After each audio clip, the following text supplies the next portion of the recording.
Hey, good afternoon. Welcome to the Underrated Boxing Talk, number 38 channel, Underrated Darkness. Yours truly, the number one grinder, one of the best kept secrets on YouTube. Yes, I am the best of the business. Put it down for a minute now. Respect my existence.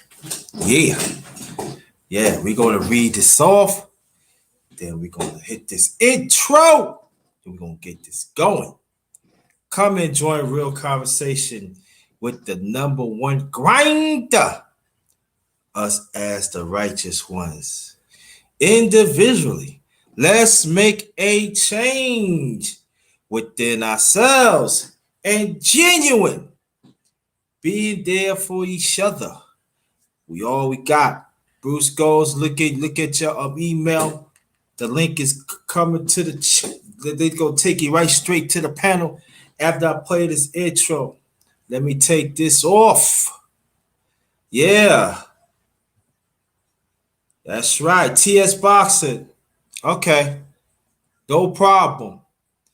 We're going to get this going. Bruce goes, come straight to the panel. Let's get this thing going. Let's get this thing going. After this intro, the Underrated Boxing Talk number 38. After this, please stay tuned. Sometimes people don't know how much hard work you put in. But when it comes time to battle, you must think about each and every day that you put that hard work in.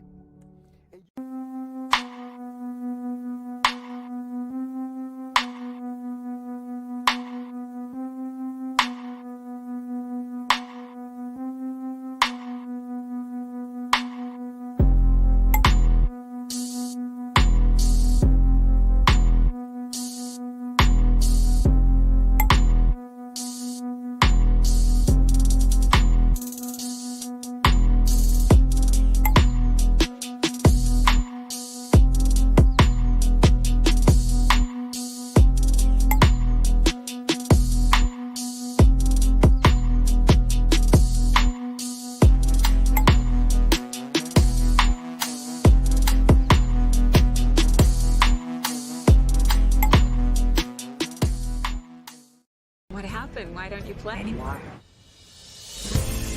Brian Banks was 16 years old when he was accused of a crime he did not commit.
Oh, I'm sorry. I'm sorry. Let me get to like me too. Thanks for coming. Thanks for coming. Appreciate that. If you're new, please hit the like button, share this out. Also hit the bell. So wherever I come through, whatever I do, you get it first. Get notification first. We're going to introduce, okay, we got the one and only brother Bruce goes in the building. Salute to you. The underrated boxing talk. Salute my brother, man. You know, we're in prime time over here. A lot of people are out there, and man, I get your invite. I want to come over here and talk some real boxing because I know this is not going to be no BS over here, baby. No, Oh, no. none at all, man. When you start talking boxing, this is where I want to be. Now you heard that, right? You heard that, y'all. Bruce don't go to anywhere. He don't do that. You want some real boxing? It's one of the few channels you're gonna come to. We get the real over here. Shout out to you, Bruce, and your family. It's gonna already invite some people. Clarence McClain said he gonna be a little late and stuff like that. TS Boxing, no problem. There's always the next time. How you feel today, brother? I'm feeling good, man. I took a couple of walks out there today. It's funny because they're, you know, in my neighborhood, I see all these cars parked around and all these technical trucks and everything. They're filming a movie about six houses down from me. I don't know what the movie's about, but it's all full of people and it's like something's popping down there. Crazy stuff, you know. You just got to roll with the flow, my brother. It's something like I never could even imagine somebody filming a movie like that. Like it's Hollywood, but they got you know, all kind of people all dressed up, running around. They got caterers there. It's kind of nuts, my brother, underrated, but it's just kind of interesting because I like changes, man. I like to see changes, and you know, especially if they're nice, peaceful, go with the flow changes. So this is just one of them. I just wanted to share it with you. Yeah, exactly. Let's get into it, man. Let's get into it. Again, this is the Underrated Box Talk number 38. Moving up here, we got before we continue, let me get the P. I don't want to forget anybody. Bruce Goes definitely in the building. TS Boxing, like me too. Yeah, you say it's just snooping on you. Okay. Thanks for coming. Let's get into it. We heard about we heard about Canelo. Let's talk about that. What you think about that, bro? Yeah, to me, I don't understand that. You know, underrated. I'm not a pocket watcher at all. You know, No, to not me, at all. No. I want, but that seems like what it's all about. Everybody's showing us all these millions they're making, and they're quivering now. Everybody, you know, from what I understand, Caleb Plant wanted more money, and you know, little minor disputes in the contract, but he doesn't realize this is a generational changing fight for him. I don't know if he realizes that or not. And the thing is, man, he's just a bit player in this. I realize he's got the title for undisputed, but I mean Canelo will move on if Plant's going to try to put the brakes on in this fight. That he's just going to be 15 minutes of fame out the window, and you know, his WBA title and him can go defend it somewhere else. Man, I really think he should bend over and you know, any concessions that can be made, because this is his golden ticket. Yeah, but I would say this though, for all due respect, he gave Canelo all he wants and everything. He got everything. And he just asked to take a drug test. Now, I would say to Canelo, what's wrong taking a drug test? That's my thing. That's what I'm looking. I understand what you say, but I'm saying, is that what it is? Is that what it is? Drug test? yes. He let me tell you, Caleb Plant gave him everything. You can have this, you can have that. But you know, let's take a drug. Caleb Plant really take a drug test, and Canelo, you know, I do not want to do it. Canelo doesn't want to take the drug test, right? Right. And that causes the fight to be canceled. Or postponed or something. That's just crazy, man. Yeah, it is. And then also that it was in plan of the PBC that PBC going to say, oh, Alvarez say, yeah, we want you to fight like 3 or 4 fights. But Alvarez said, nah, Canelo, he said he don't want to fight. He don't want to fight them. He don't want to have those fights. You know, he probably want to have like 1 or 2 of that sit. So it's like a friction right there. I'm just saying that you got all the belts. Canelo, you got all the belts. What's all right? You gonna fight 3 fights? What's 3 fights? And it's like you the drug test and stuff. I'm just saying that I'm with you, but let's get this going and stuff. It just for me, it just don't sound right. Now I hear you. It seems like it's the sad state of boxing today. It's more of a business than it is a sport. Back in our day, man, every weekend we'd see fights. We didn't care how Yeah. much we didn't care how much they made. We didn't care if they had a 3-fight contract. None of that stuff mattered. We didn't even know about it. And that was the golden era of boxing. But today, it's a business. I mean, right now we're in this COVID era, so boxers are using that for an excuse. It's always contracts. It's always money. I mean, I'm from a different generation. I just don't get this stuff. Underrated. You're gonna have to explain it to me because I don't understand why they just don't fight, make their legacy. They're gonna get big money. I mean, what's the problem? You're a boxer. You box. I get what you're saying. I'm with you on that. I think that both sides that they just make the fight. Well, this is the third fight in a row that's been canceled. Now, I mean, this fight wasn't a signed, sealed, and delivered. But tomorrow night, Conor Benn's not fighting. Yeah, I heard, right. Yeah. Because he got COVID.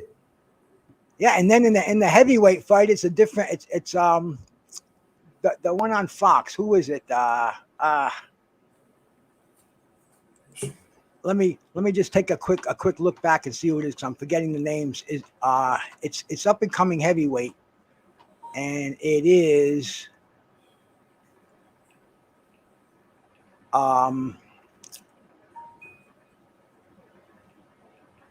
man, I can't find it on here. But anyway, there was a fight on Showtime. All I can come up with is ESPN on here.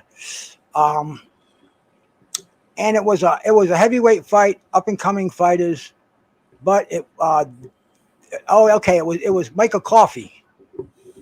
Right. Yeah, I And got you. and now he's fighting Johnny Rice. The original opponent was an American fighter, another fighter who's got a little more pull in there, but he pulled out too. So that's just another fight that's was fed to us, and then they're giving us either something else or they're canceling it. So it's the crazy business of boxing these days, man. I'm just grateful for what they give us now. I mean, I'm so looking forward for Pacquiao Spence coming up. I just hope nothing comes between that fight. Yeah, because also I read it from Blue Blood. He was saying that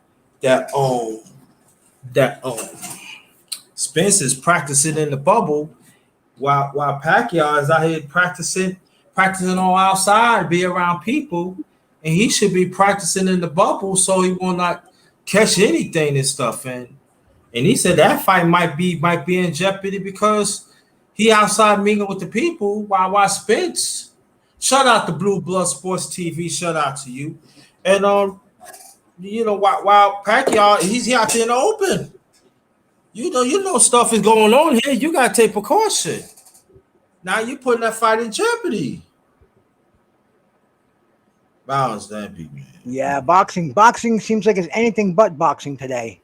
It's either the business of it, end of it. Now we're dealing with COVID from the non-vaccinated boxers are saying that they don't want to. The vaccinated boxers are saying that all boxers must be vaccinated, and people are getting testing positive, canceling fights. I mean, it is kind of a sad situation, man. I'm not taking anything for granted now until they get in the ring and touch gloves and the bell rings. Yeah, I know what you mean, man. It's like all we got some great fights come up, and it's just none but like excuse. Oh, I got COVID. Then you got Telefine. Oh, he can't fight because he got COVID. So what's next? I eat and I got COVID. And you should know how to take care of yourselves.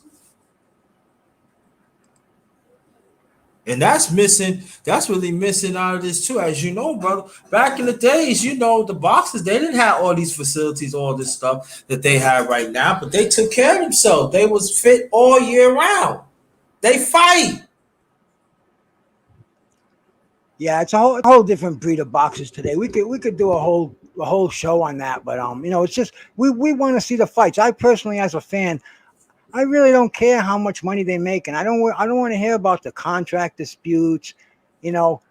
A side versus B side, going over the fence and going over the road and fighting somebody from cross promotions. It's really just, it takes away from the sport itself. We're boxing purists, and we just want to see the fight. Yeah, exactly. Swoops like me. Thanks for coming, sweetie. How you doing? Yeah, it's like, I mean, what's next? I don't know, bro. I mean, what's fight you? But and then we get in these other fights. It's not really. I mean, they fighting, but it's not exciting. Like, come on now, y'all can do better than that. Come on, I just don't know, bro. I was like, what's going on here? I don't know. These guys fight and everything. Yeah. So and also you got Furry. He's still talking his junk, still running his mouth. So we're gonna see that fight. That fight's supposed to be in September. I can't wait for that fight. That whole card. I was so looking forward to that last weekend. Mm-hmm. And they canceled that out on a Saturday night. I ended up watching a movie, which is, it's almost relegated to boxing now, because we know the fights are usually set for Saturday night, and this was going to be an event fight. And we had major undercard on there. We had Effie Ajagba, Sanchez.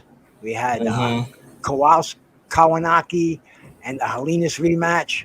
And then the big fight, the brawl for it all, and that was going to settle everything. That was going to really put the internet to rest. I was hoping, as far as the feud between Deontay Wilder and Tyson Fury. I wanted that fight ended so fast. I want it over, and I want to see everything. I want to see that settled at the top of the heavyweight division, because it's so simple, but they're just not doing it. Everybody's counting what's in everybody's pockets. It seems like we have more say in these contracts. It seems, than the fighters have. We're being, fed a lot of information on the internet. We don't know half of it's true or not. But everybody's getting these crazy opinions based on the information that they get. So all being a boxing purist, bro, I don't really care about what's going on behind the scenes. It's just distracting from the event. I want to see the fights, and they're just not happening, bro. Everything seems to be on standstill. They're putting the brakes on right now, and it is what it is. I just really hope that the Pacquiao Spence fight goes through, bro. I hope so too. How do you think that fight's going to go? I think it's gonna go, but I do understand what, like I was saying, the Blue Sports is talking about, that Pacquiao is not really thinking. I think he just like Spence is training in the bubble. I feel that Pacquiao should take precaution and train in the bubble too. No, he but got a lot. that? Well, what I think about that, I think that's gonna be a good fight. I think it's gonna be a good fight. Now, who do you predict? Because every day I have different envisions about the ending.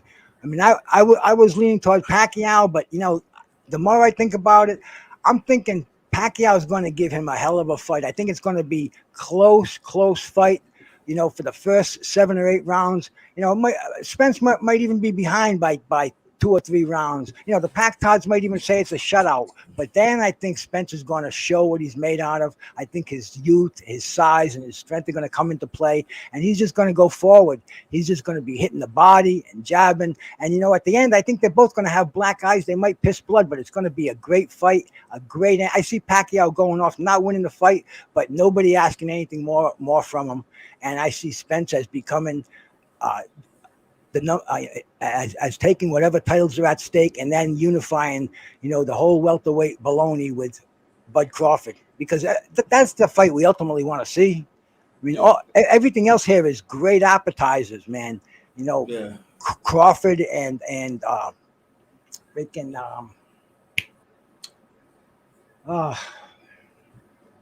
who's Bud Crawford lined up to fight? My brain just took a fart. Sean Porter. That's going to be an interesting fight, because like somebody like Porter, he could fight in any era. He's the kind of Yeah, guy that exactly. That's not a guarantee. Everybody say I'm in culture. Everybody think that it's gonna be a guarantee for corporate. Oh no, it's not. no, because Sean Porter, he's from the throwback era. He can Yeah, match you with elbows, with his head. I mean, he'll even throw a knee. He kind of reminds me a little bit of like a Jake LaMotta kind of a fighter. yeah. Always come for you. Do whatever you can to win, and but that's gonna be easy either. They're not giving Sean Porter a chance or everything. I say it like this: Sean Porter, just be sharp, be patient. I feel it could be something there. But for Spence, I said Spence in 8. Spencer 8 over Manny Pacquiao. Yes, Hmm. I I don't think think I, that. I no, go ahead. No. Well, I was just gonna say, bro. I don't want to cut you off, but like I said, man, us old guys, once we get a thought in our head, we lose it if we don't if it doesn't come out No, our mouth. exactly. So I'm just going by what I'm seeing. I'm going by what I'm seeing. That Packer is going to put up. He gonna put up a hell of a fight, but that body build, that it seems like when you watch Spence do get stronger in the later rounds, and that's when he really turned on. And I'm saying that body work, he go. I think that body work is going to catch up to him, and he is going to just take him out. I think it's going to be a violent effort of Pacquiao. Now, I would say that, but I think he would gonna catch him in 8, and then the legs is gonna be gone, the body's gonna be gone, and he's gonna succumb with that, And so that's what I think. hey, it's a good fight. We couldn't ask Yeah, for more than that. I yeah, love fights where some people are going 50-50 on this fight. Spence is the betting favorite, but a lot of people are leaning toward Manny. A lot of people are taking the long shot. And yeah. anything can happen, and that's the beautiful thing about boxing. I was Mhm. watching Manny train yesterday, and he just didn't look like I was expecting him to look. He looked a little slower. I mean, he threw an 18 punch combination. It must have been at least 18 punches. It looked really, really good, but Mhm. he just looked a little more tired, a little slower than I usually see Manny Pacquiao. And this is what made me tend to lead a little bit more toward Errol Spence, relying on the youth, the power, and the size. So, I Yeah, mean, but still, anything could happen. There's yeah, still a while to go before this fight. Not long, but it's I could change my mind yeah. tomorrow. That's the way it goes. I like to be, kept abreast of the situation. I like to watch the sparring, see what they look like on, every few days, because things change so much in boxing. Yeah, you're right about that. Yeah, I think yeah, that's true. Anything can change. It could be an upset anyway. You know what I mean? So you never know. That is so true. Though. Do you think we're gonna see the fight against Wilder and Fury? Yeah, I do, man. I really do. I think simply because Wilder, I mean Fury can't go anywhere else. He's signed in. Deontay Wilder wants this fight with a passion. And legally, either Fury gives up his title, retires, whatever. But he's not going to fight anybody else until he fights Deontay Wilder. That's already been settled. Now, all these excuses, the COVID, you know, uh, looking at the guy, he's not in shape. At the press conference, he looks soft and he looks flabby. I mean, usually he looks flabby, but he doesn't look soft and flabby like that. So I don't know if he's been partying too much, if he's back on the freaking Mexican the Colombian marching powder. It could be anything because he's not stable. I mean, the guy's a moron up in his head. You know, so I don't really have any faith in him fulfilling the contract, but I think people around him are going to make sure he fulfills the contract, and then we'll get the mess in the heavyweight division cleared up. We'll see. We'll see. Fucking the other fight in the heavyweight division, man. Joshua. Yeah, Joshua and the cruiserweight champ. What's his name? The unified cruiserweight champ, man. Usyk. Oh, shit. Oh, So man. see, Joshua and Usyk, that's going to be a great fight too. You know, people are divided on that. They don't know what's going to happen. And then if we can get the winner of that fight to fight the winner of Wilder and Tyson Fury, then we can finally have an undisputed heavyweight champion for the first time in God knows how many years. Because really, undisputed is what it's all about, especially at the heavyweight division. You know, I ask people now, you know, who's the heavyweight champ? Most people have no idea. You know, we know here on the internet because Yeah. we're the boxing purists, man. We eat, sleep, we live boxing. But you know, out in Yeah. the real world, people just don't. There's no number one heavyweight out there, and people have Yes, no none. idea. None whatsoever. That's a people ask me this. Who you think is a heavyweight champion? What heavyweight champion? Yeah, What? yeah. No, I That I was have a that was hard it. time. I have a hard time remembering names anyway. But out there, people never even heard of these names. You know, you ask them if they've ever heard of Usyk or, you know, any of these fighters. I was I was going through one of my mags the other day, man. I was going through the heavyweight division. Let's see if I can just pull Mm. this up for a second, man. Yeah, pull up. Okay, this was in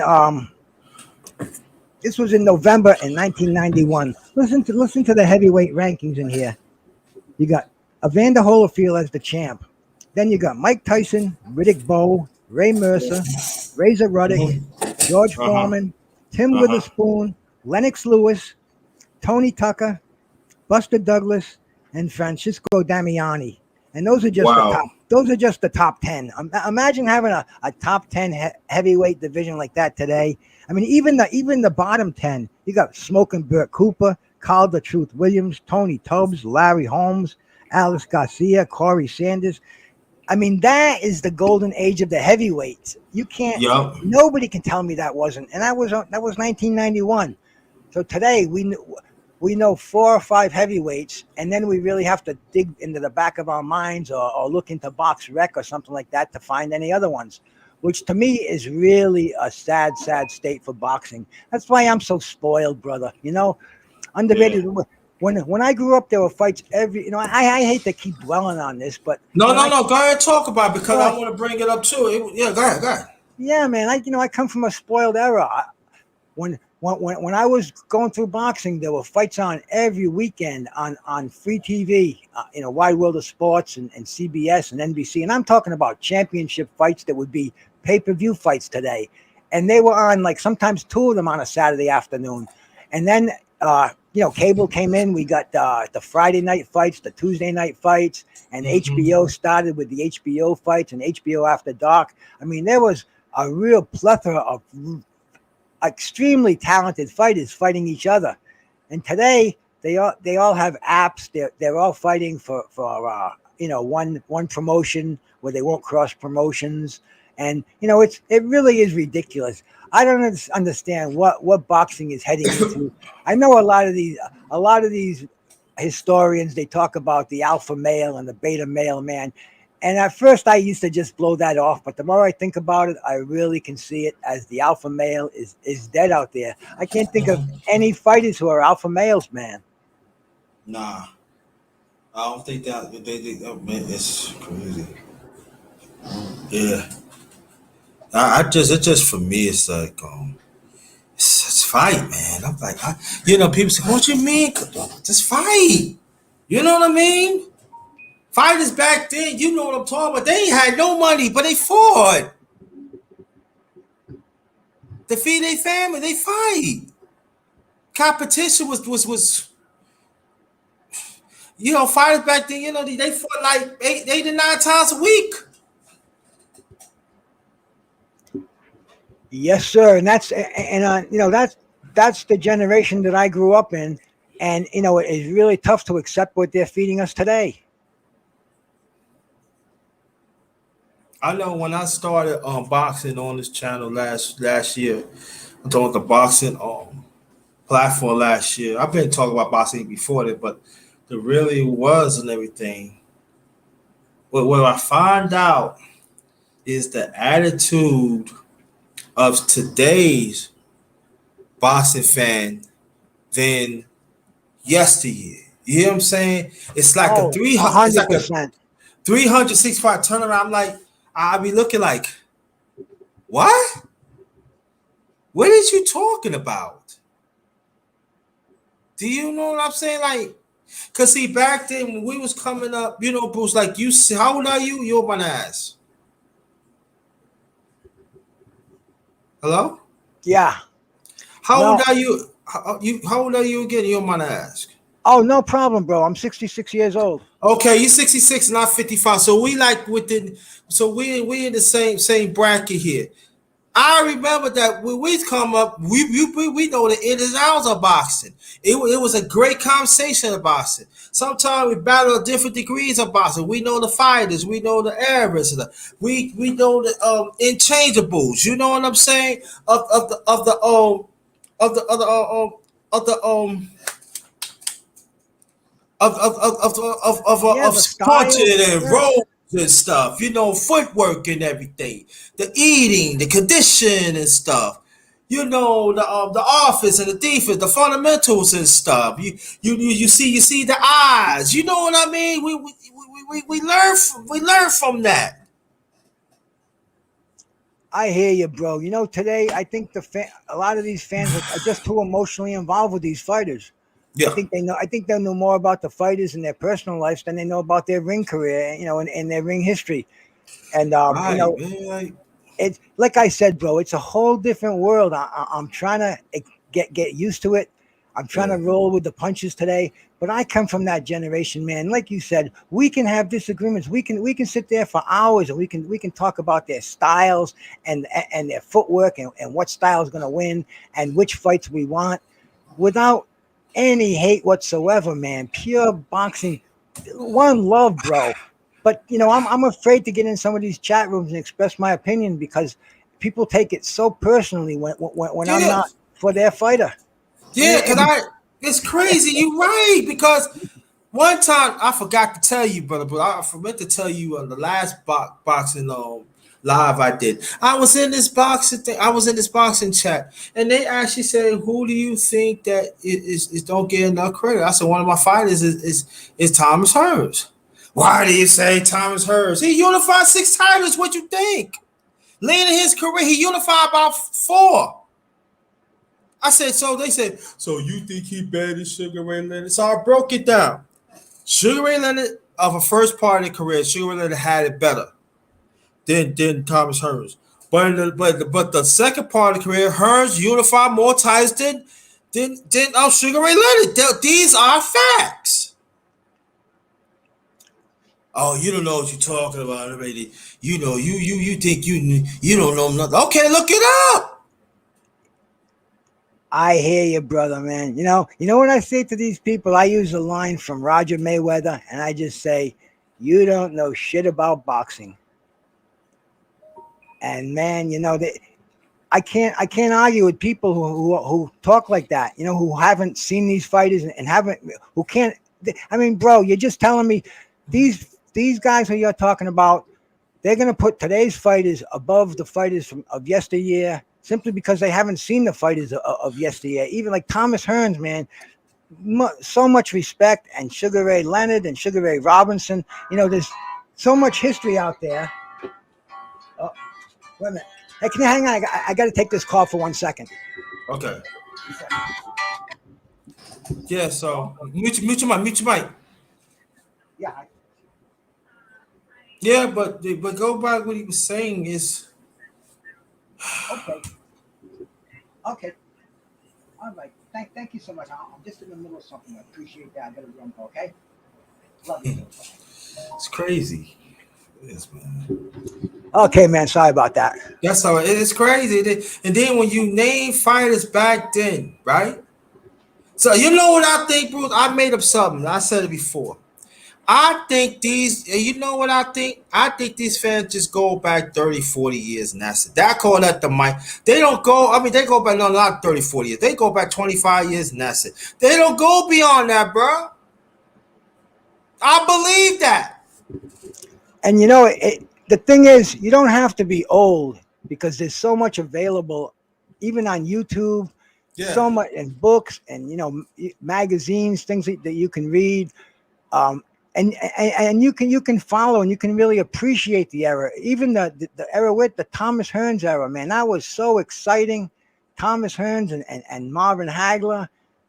Oh, Unless it, I know Aguayo was in the 80s, no, 70s. But you I got remember Aaron Aguayo Pryor. very well. Yeah, exactly. But you talking about people, they I'm saying, like I said, do you remember Harry Monsoon? I said, do you ever see Durant was really fighting back in the 70s? The hands of stone. I said, I'm saying, do you heard of Bob Foster? One of the greatest light heavyweights ever that people don't even talk about. I mean, like, come on. Eddie Griffin, come on. Jake Lamar, I'm saying, like. Well, it's a fact. My brother Scrapbook always says, Mm-hmm. to understand boxing today, you have to understand the history of boxing. And it's Yeah. not, in my mind, I think Scrapbook is probably the number one historian on the internet, man. He puts out such content, and he's been to so many fights. His father was a Yeah. fighter. Mm-hmm. I don't even know his name, but yet I consider him my friend. I talk to him Yeah. all the time. I mean, the Yeah. guy's always shouting me out whenever he's doing one Yeah, of his I got programs. every time I see him, I gotta get. He said he gonna give me his number, but he never did because he always busy. He said he would love to come one day to my channel. I was trying to get him, even though Kurt Sugar trying to get him, but he's busy. I would love him to come because I just let him do the show. You know I what do. I You know let him do what the I show. think sometimes? One of my things I would love to do if I had a boxing channel, I would have a round table with, or in fact, I would like to even have this in my house. Have a dinner with Curtis Anderson, with Scrapbook Boxing, with this other guy that I listen to all the time. He's from England. They call him the boxing librarian. Mm-hmm. And then I'll have Blood Boxing sitting there, keeping the conversation going. I'll just You keep know, the drinks full, you man. know what? I'm gonna tell you one thing, bro. You know what I really, really thinking for the last year? I'm thinking about creating a boxing roundtable. That's a great idea. A boxing roundtable. None but greats coming, like I stood in or anybody, but I would handpick it, Scrapbook, and like I said, look, we gonna get like you included, so we gonna get the ones first. Then I add on and stuff that we just talk about. I really seriously thinking about for the last year. I'm thinking about really, really creating the underrated boxing roundtable, and I would just like I number it and stuff. I would do it just like that. I'm seriously thinking about doing that. Yeah, and these boxers from the yesteryear, they're still alive today, and they just appreciate coming on panels like this where they can let the world know that they're still alive and they're still relevant out there, and we're Yeah. keeping them relevant with these programs, and they're available. I know a lot of these old fighters, and they'll jump at the chance to come on a panel like this and talk about the heyday. Yeah, but it's hard to get them, bro. It's not that hard, They don't. I invite them, but they don't come. No, I understand everybody's very busy, but we once in a while you get lucky, get a good hookup going, and you can get a show that you're gonna get 2,000-3,000 views out there because it's just so relevant. And sometimes you have to work around your schedule to get the schedule of the boxes. It's tough, but and then he's only an internet podcast. That's not ESPN or that's not NBC. Right? Yeah. But to us, this is really where it's at because nobody knows boxing like the people that I meet out here do. Mm-hmm. I've been like I said, bro. I've been walking this earth for 66 years, bro, and I've never met some of the minds that I've met on the internet. Been on some of the panels with these guys. Been on the panels with former boxers. It's fucking fantastic, man. Yo, thanks for giving me that compliment. Oh, let me tell people, he gave me a great compliment months ago. Booster Bros. He said, "You keep on doing boxing because you know your boxing." I just meant to tell you, thank you so much. That coming from you. Thank you so much. I appreciate. I meant to tell you, thank you so much. Hey, bro, I I don't lie. I've done too much to tell any lies. So if I Mhm. told you that was sincerely from my heart, and I don't remember exactly when I did, but the same feelings out there today, and even today I personally could have been I could have went around. This is prime time right now, and everybody's got a chat room going. But this is real boxing talk. This is what I love. This is basically what I live for. Mhm. And where can you come and talk to a brother like yourself who's been to these fights, who knows the blood, sweat, and tears of boxing, and Mhm. appreciates what these boxers do for us. These some of these fans today, they don't appreciate what the gifts that we've been given Yeah. with this boxing knowledge and being able to see these fights, either on television live or even some of the fights we can go back on YouTube and watch. But I mean, to me, this is almost what I'm doing now. Now that I'm retired, and the way the situation is, I don't really go out and buy clothes. I don't go out and go to clubs anymore. I mean, I drive a 20-year-old car. My wife does the same. I love getting on here and talking about boxing, man. Yeah. Everybody's equal on here. I mean, to me, they really, I call a lot of people my brother, but I really do feel like it's a brotherhood out here. I feel like I'm closer to some of you guys than I am to my family because I see you every Mm. day. And to me, Mhm. I hate to keep saying it's a beautiful thing, but it's a fucking beautiful thing. It is because usually when I used to set up boxing when I first started last year, I said, "Oh God." How I mean, I wasn't thinking about how to be a boxer, but I want to know how it turn out. But look at this, we up to 38. But I want to ask you a question. You talk about Jake Lamont. Tell us about Jake Lamont, the late great Jake Lamont. Tell us about that for boxing, please. Oh, bro, Jake LaMotta, I never saw him actually fight live. I'm not Mm-hmm. that old, but I know the Jake LaMotta story. I know how he came. He was a tough guy. He wasn't like a polished boxer, like a Sugar Ray Leonard. Mm-hmm. He was a tough guy. He was a stand up, take three punches to give one. He fought in an era where every 3 weeks you had a fight, and even that was a little bit long. I mean, he was the first guy to beat Sugar Ray Robinson when Sugar Ray Robinson was undefeated. I don't remember his record, maybe 40-0. He beat Sugar Ray Robinson. They had a rematch within 2 weeks. I Mm. mean, something like that. And plus, Sugar Ray Robinson had another fight in between with somebody else in those 2 weeks. But you just don't see that anymore. Like we just saw the Castano and Charlo fight. And what's the first thing we all said? Rematch. Mm-hmm.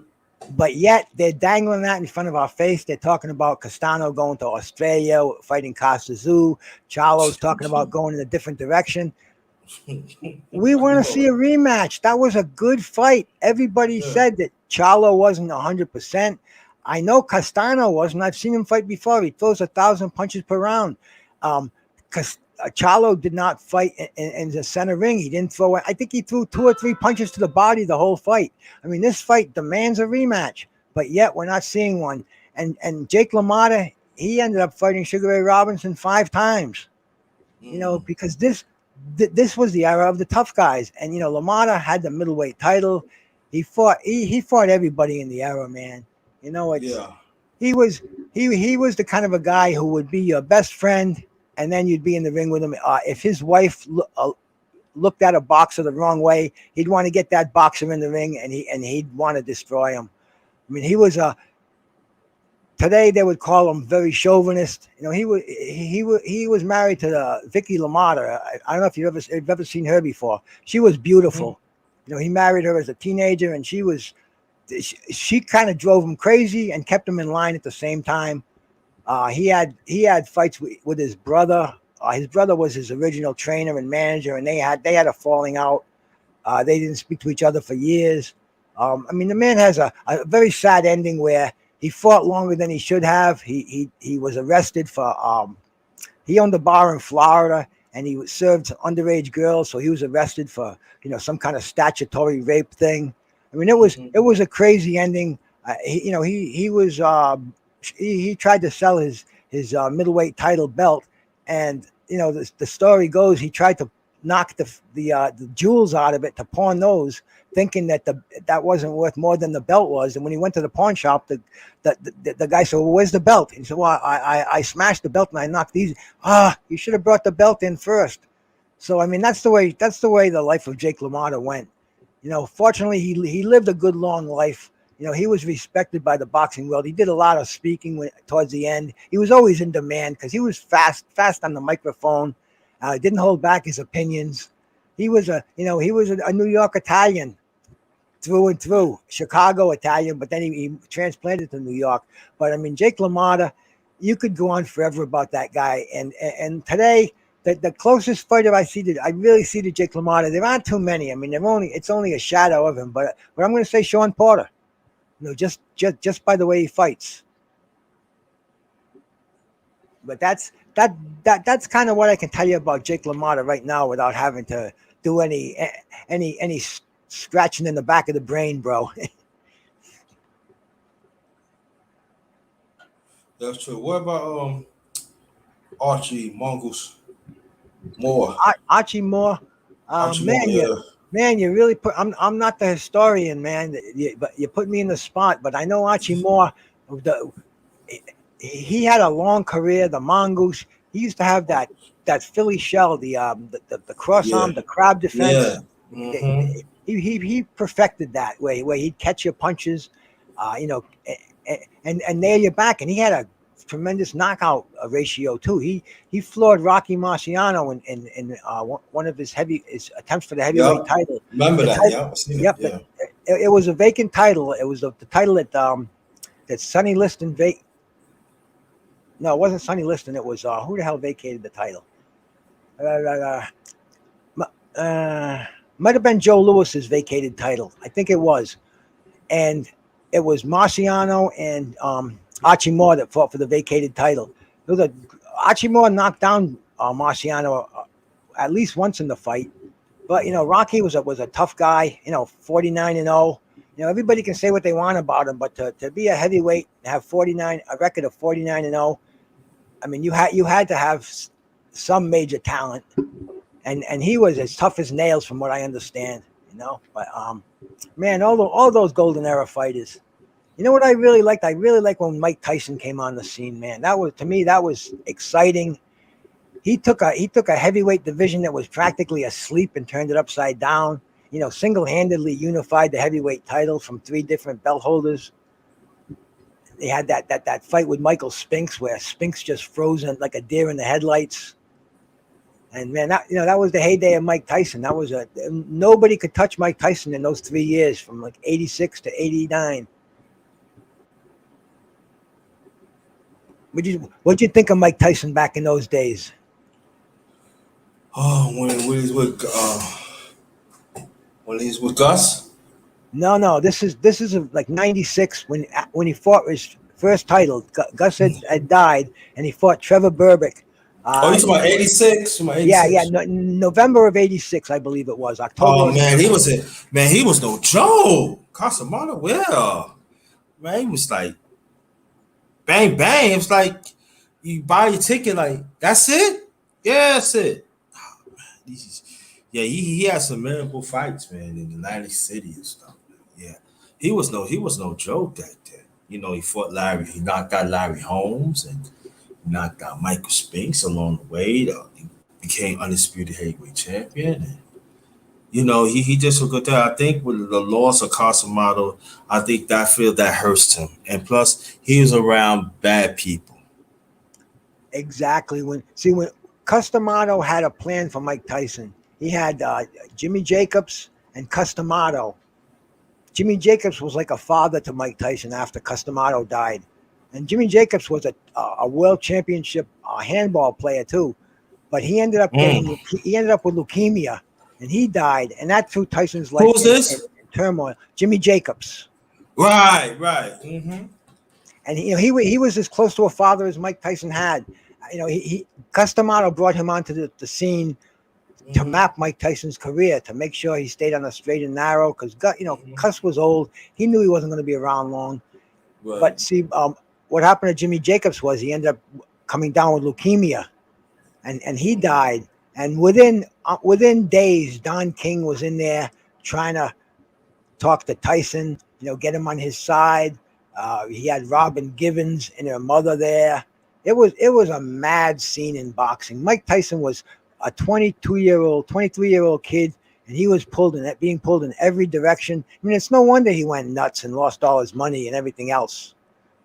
I can't imagine the pressure would be on somebody like that. Having Don King pulling you one way, setting you up with these great fights where you're not even seeing the money, but the money seems to be all being disappearing. I mean, it was a crazy day. It was like a soap opera. I don't know if you remember that Robin Givens situation when he married her for about a year, and her mother it was her mother who kind of took over the situation. He didn't only marry Robin Givens, he also married her mother too, and they tried to control Mike. They had Mike on psychotropic drugs because they brought him to psychiatrists who diagnosed him as manic depressive. So he was he was like a kitten for a while. He did an interview on ABC television. I think it was Barbara Walters with Robin Givens, and she was saying how Mike was manic depressive and how he was such a problem, and he was the most terrible person to live with. And Tyson was just sitting there taking it all in, But within 2 weeks they were divorced, and Don King pulled Mike Tyson to his side and his camp. And then that was the beginning of the end for Mike Tyson. I mean, he achieved greatness in the ring for a long time. There was nobody that could touch him. But after that Buster Douglas fight, where Mike Tyson, he had the attitude where I've knocked out people that have knocked out him. He's going to be nothing. But Buster Douglas had that one night in Japan where his mother had just died. His baby mama was just diagnosed with liver cancer.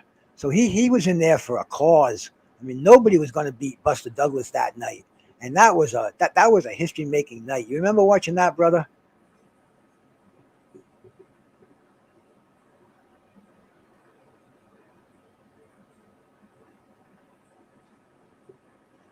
You still there? Underrated? Yeah, I'm still here.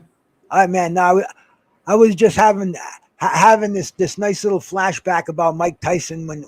In Japan with Buster Douglas. Buster Douglas was something that night, though, wasn't he? Yes, he was. Yes, he was, man.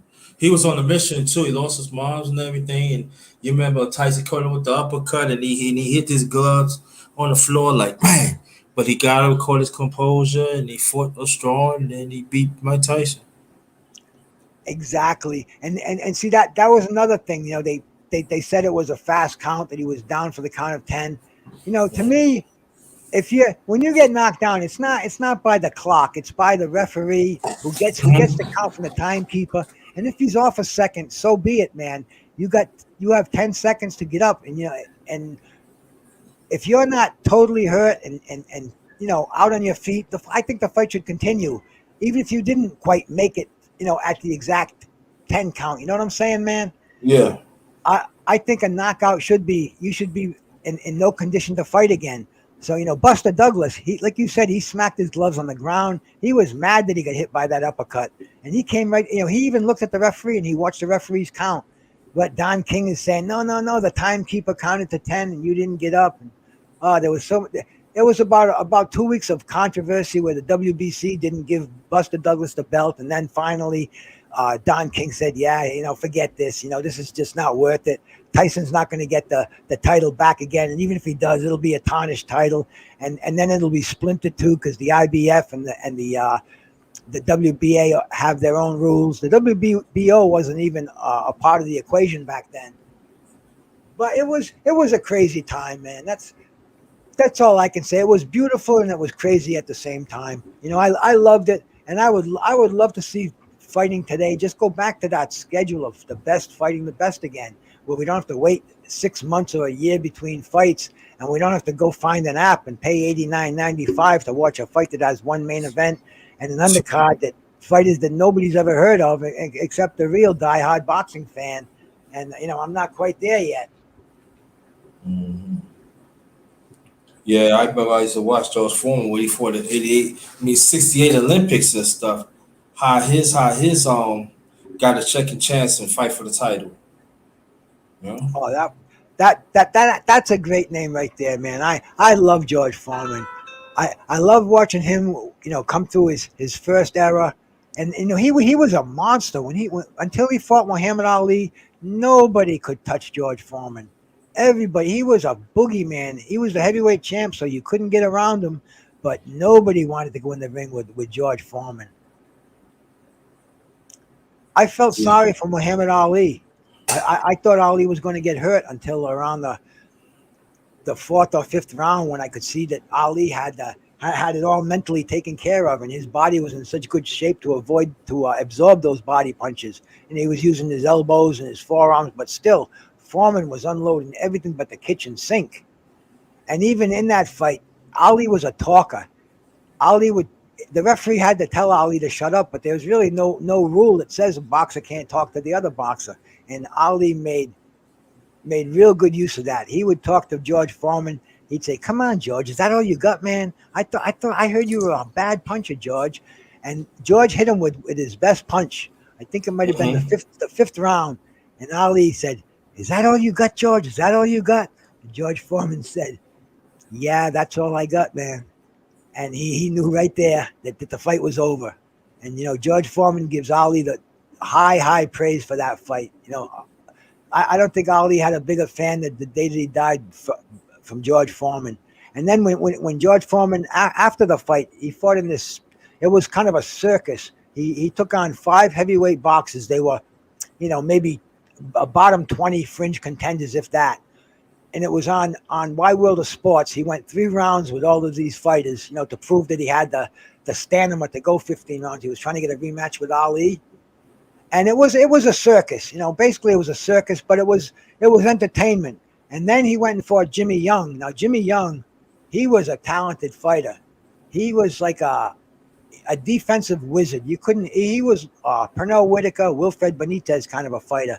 He didn't have a very hard punch, but he fought Muhammad Ali for 15 rounds, and Ali couldn't get through to him, but he just didn't have the punch, or he didn't hurt Ali. They said he didn't have the desire, so they didn't give him the title. I think it was a split decision. But Jimmy Young, George Foreman fought Jimmy Young. George Foreman was beating the hell out of Jimmy Young, but he ran out of gas, and Jimmy's defense kept him in the fight.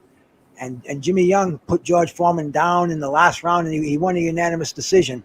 And that's when George Foreman had the revelation in the locker room that he saw God, and God told him not to box anymore, to go out and build a church and to preach the word. And that's what George did for 10 years, man. He had a church. He had a youth center. He was taking care of disadvantaged people, doing Meals on Wheels, things like that. But, he ran out of money. He couldn't even put a roof on his church. So basically, he went back in the ring to make the money to fix up his church. But he became a novelty and a sideshow, and he kept fighting. And I don't know if you remember that. He used to go in there eating cheeseburgers, and he was a jolly fat bald man, but yet he was knocking out all these guys that were putting in front of him. And everybody was even joking with him. They're saying, "George, these guys don't even have a pulse." And he's saying, "Yeah, but they are breathing." He joked right along with them. And man, he joked that right up until he had that fight with Michael Mora.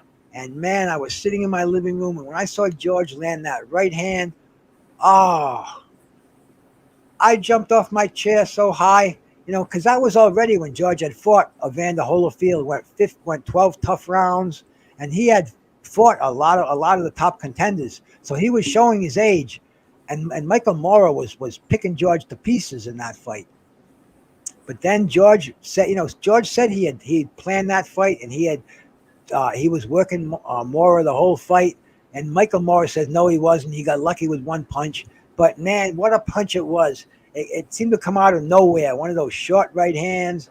And Michael Mora, he laid there. He was counting the light bulbs on the ceiling, and that was a real knockout, man. It was amazing. George just dropped to his knees in his corner, said his prayers, and that to me, I don't know about you, but I don't think I've ever seen a feat in boxing like that, where a 45-year-old man came back after 10 years of inactivity and won the heavyweight championship of the world, man. Shout out to George Foreman. Yeah, it's true. That is so true. I'm trying to wait. Brother Clarence McClain, he said he's gonna be a little late. He'll take care of some business. Let's go. Let's keep on going. Name some motherfuckers. Sandy Sadler, the late great Sandy Sadler. I don't know that much about Sandy Sadler either. I know he was born in Boston. He fought Willie Pep with some. They say Sandy Sadler was probably one of the hardest punchers in the heavyweight division, and excuse me, in the featherweight division. But he was a dirty fighter too. He was another one who would win at all costs, man. You know, Sandy Sadler had the great fights with Willie Pep. You know, he won the heavyweight. I keep saying heavyweight because I'm thinking about George Foreman. He won the featherweight title. And you know something, you know what the correlation there is? Now, Sandy Sadler had a brother, and his brother was George Foreman's trainer. So, I mean, that's how much his brother's Dick Sadler, and that's how much of a connection there is between Sandy Sadler and George Foreman.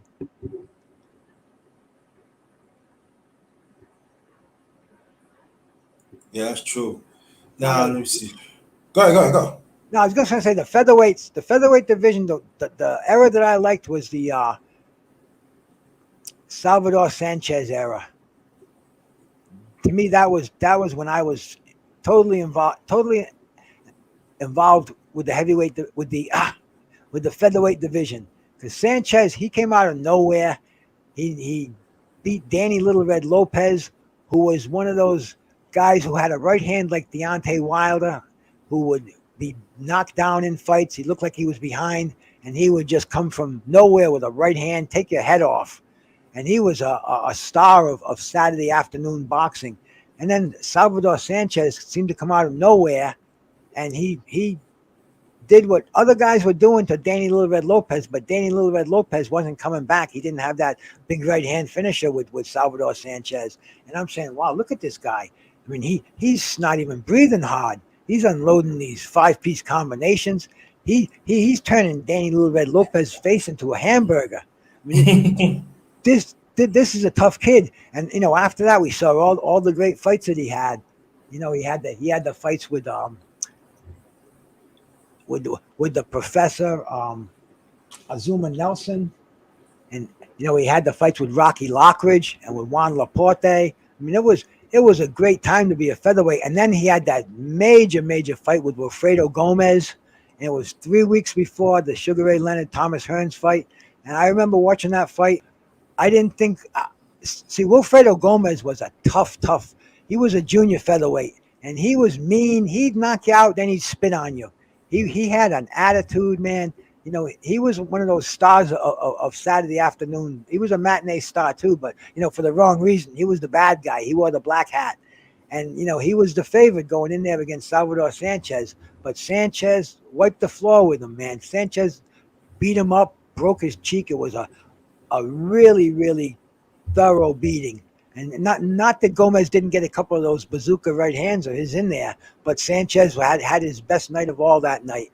And, you know, anybody who saw that fight will tell you that was a great night of fighting. And the thing was, that was like an appetizer to the main course we were being fed 3 weeks later, the Sugar Ray Leonard and Thomas Hearns fight.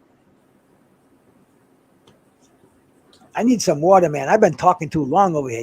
Go get some water. Yeah, go get some water. I'll pick it up from here. I'm good. I'm taking a drink right over here. Yeah. Welcome. This is the Underrated Boxing Talk number 38. We with my brother Bruce Goes here. We talking about boxing. We talking about different fighters in the past, and I'm gonna tell you about Jake LaMotta. I believe Jake LaMotta could fight in this era too. Oh yeah. You kidding me? Jake LaMotta would dominate this era. Jake LaMotta would have 4 of those straps hung over his shoulder. Can you imagine Jake LaMotta against Demetrius Andrade, Triple G, or even Jamal Charlo? Yeah. Those would be good fights, but I really don't think that those fighters could stand in the same ring with Jake LaMotta past 8 rounds. I doubt it too. But you know, there is another fighter that I always want to talk about, but I'm glad you're up here. Willie Pep. Tell people about Willie Pep. Oh, Willie Pep, you couldn't hit him with a handful of rice. Willie Pep was in that great era, man. He was defense all the way. I mean, he was unhittable. He was from that Pernell Whitaker and Wilfredo Benitez. They studied Willie Pep to learn the defenses. And Mm-hmm. he would bend down, his ass would almost touch the mat, get away from punches. He was a guy that nobody wanted to fight somebody like Willie Pep, only because he was a champion. He had a title, and that's the reason he got fights. But Willie Pep was very much avoided fighter. And also, Willie Pep had, I think, his career. I think he had over 200 fights. I don't know a lot about Willie Pep, bro. I know the Willie Pep Sandy Sadler fights, and I know he Oh fought a yeah, lot of guys in Square Garden, yeah. Mm-hmm. but I just don't have the information now on Willie Pep, man. Yeah, I'm more of an '80s, '90s, that and '70s. Those are the areas that I really studied and that I lived through. I really respect the fighters from the past, but I just don't have the knowledge of those guys. I try to look at fights all the time with Pep and Sadler, and Sugar Ray Robinson, Lamar. I love to watch those fights, but it's so hard to retain the knowledge because there's so much going on in boxing today. You're trying to watch the fights that are going to happen today and tomorrow, and trying to catch up on the historic boxing. I mean, it's a full-time gig out there, brother. Yeah, it is. But you know what? What I appreciate back in the '70s, it was some great heavyweight fights back in the '70s. Oh, for sure, man. I mean, the era got Oh, off with the greatest heavyweight fight of all time. Muhammad Ali and Joe Frazier. yeah, back in '71. The Hmm. fight is the fight of the century. The Yep. perfect left knocked Muhammad Ali down the first time, and then he ended up losing it. But they had some great fights, man. In the '70s. Oh my God, they had some great fights. They had some great fights back then. And you know what really impressed me about Joe Frazier, when he fought Muhammad Ali, everybody thought he had a left, but he had a right too. He not to go to the body and stuff like that. And it was war. Those was wars. Oh man, those was wars. Joe Frazier was the epitome of tough. Mm-hmm. Joe Frazier, he was born down south. I believe he was born in Georgia. Mm-hmm. Sharecropper's son. I mean, he lived a very very poor, brought up very very poor lifestyle. Maybe 8 kids in the family or more. In a one room shack. The family Mm-hmm. came up north and they settled in Philadelphia. And Joe Frazier was tough from the start.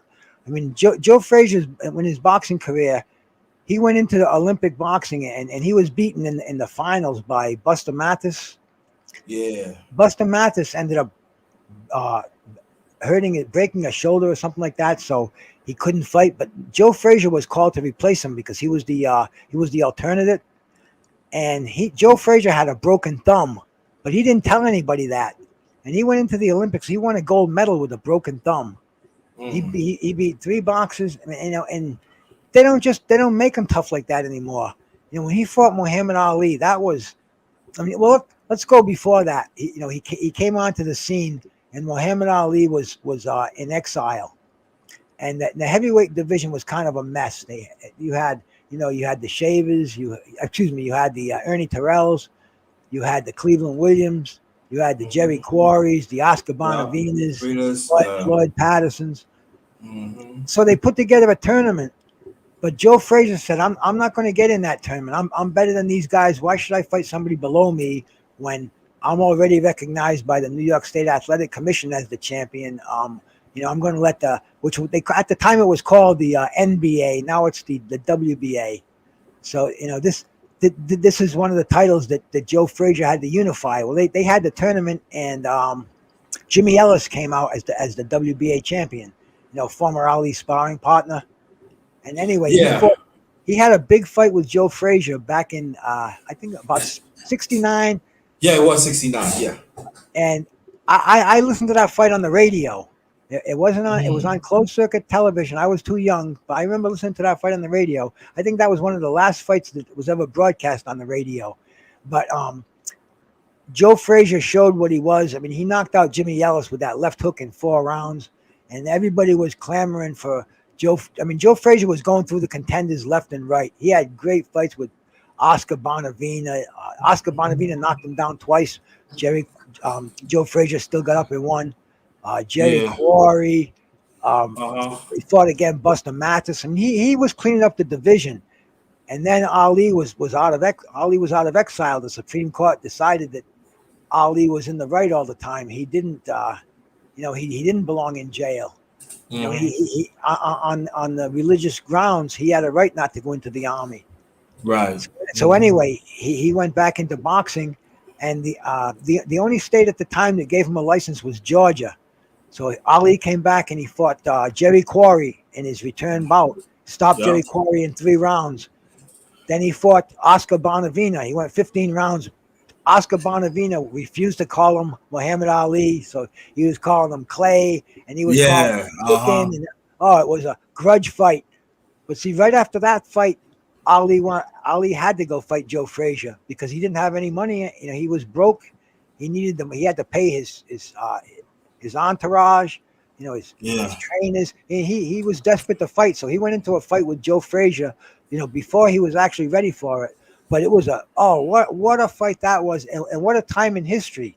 See, Ali was anti-Vietnam, and some of the country was America, love it or leave it, the hard hats, if you remember. I mean, there were riots in the streets with the anti-Vietnam protesters going against the hard hats. That was the days of cops pulling out billy clubs and breaking skulls. And it was a violent time. And that was like the Joe Frazier was the All-American, love it or leave it. And Ali was from the peace generation, the anti-Vietnam. And that was a major, major thing in this fight. It was, you talk about fights that have division now. This was division. This was the whole world was divided. And it was like the two sides were Ali and Joe Frazier. And that just became a focal point for revolution, for social injustices. That fight rose far and above just the boxing match that it was. And it was a great fight, man. 15 rounds. They went toe to toe. Ali was boxing. Ali was receiving Joe Frazier's tremendous left hooks on the offense. I still think to this day, I think the scariest sight in the world would be to get off your stool in the 14th round and see somebody like Joe Frazier pounding his gloves together, snorting out like a bull. To me, I don't think I'd go complete that 15th round if I saw somebody like that. But that's what Ali saw. And that's when he got knocked down in that 15th round. He just had his reflexes were off just a second. Joe Frazier was at his best that night. And, he leveled Ali. And Ali said, I was out cold until my rump hit the mat. And then he came to. And, the rest is basically history. Frazier won a decision. Ali swears he didn't lose the fight. They've had rematches. And it was just a great time to fight. Everybody was expecting a rematch immediately. But all of a sudden, there was this guy named George Foreman who came on the scene and interrupted those rematch plans, down in Jamaica. And I remember that night too, man. Nobody in their right mind bet on George Foreman. He was just really a tune-up fight for the rematch. But then he knocked off Joe Frazier. Well, not long after that, Ken Norton knocked off Ali.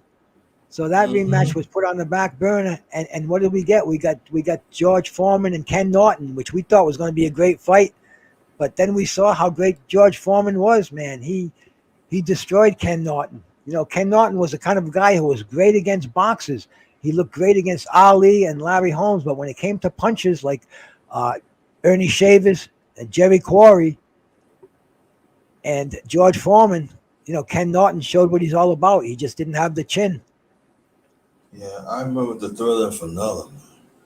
Oh, wow. 75. Oh, my goodness. I was like, Muhammad Ali, if you know about death, that's what I was, both fighters. And that's when the great 81st called off the fight, said, everybody will remember what you did. And he goes to show two warriors was going at it. I was 9 at the time to see that fight, man. It was Yeah, on that air. was It was ABC. It was ABC Sports. I saw. Yeah. tremendous era. Tremendous era, man. You know the music that went with it too. You know the boxing, it wouldn't be Yeah. boxing if we didn't have that music going in the background. You know, all the way from all the eras, man. 'Cause I love jazz, and I love watching. You know, even like guys like Sonny Liston training. You know, they're skipping rope to John Coltrane music. Oh yeah. Jazz and boxing goes hand in hand. I'm thinking about doing a show about that. I think about name some fighters. What's their favorite songs, and we're gonna talk about that. So I'm working on that too. Yeah, you know. But this is some great talk and everything. And your last remarks, please. Then we're gonna close. Then wait for me to do my last one. We're gonna close it out. Okay, man. You know, I appreciate you inviting me on here, Underrated, man. You know, when it comes to talking boxing, me and you, we could sit down and we could talk all day long, man. Yeah. Yes. Yes. We go through a whole box of cigars, man. Even though Yeah, I man. don't smoke, bro. But I tell you, I love it. I just want to say I appreciate you for letting me on here. Everybody knows I'm all over the place, man. You know, you can find me with Big Duke. You can Yeah. find me over Mad Chads. You can find me at Blood Boxing, man. You know, if anybody invites me on a panel, I like to come on there and I like to share. I like to share what I know and I like to pick up a lot of information. So, bro, nothing but love and respect to you. The panel out there that was listening to us, man. Thank you very much, and God bless. Thank you. I'm just gonna say one last thing though, too, that there's some fights that supposed to be on this weekend, so I might do the underrated boxing talk number 39. I'm not sure yet, but I'm gonna see if I can get a panel. But thanks again, brother Bruce Goes, and I want to thank everybody that came in the chat. I'm glad that you showed up and everything. If you want to donate, that this is Cash App. Um, it's $ capital JT 53000. Also PayPal.me/. Owen Cash JT Black 53. So until next time. Oh yeah, I want you to check out what I did yesterday. Please do that. Put some comments on it. And please put some comments on here too. Okay, that is greatly appreciated. Thank y'all so much for tuning in. The Underrated Boxing Talk number 38, number 39. Be very soon. Be safe out there, family. If you travel, safe. If you if you travel to your destination or home, you try by yourself or in a group, please be safe. Please take the extra safety precaution because the climate out there it is crazy, and we do not want nothing to happen. Okay. Until next time, family. Stay blessed. This one is Ghost.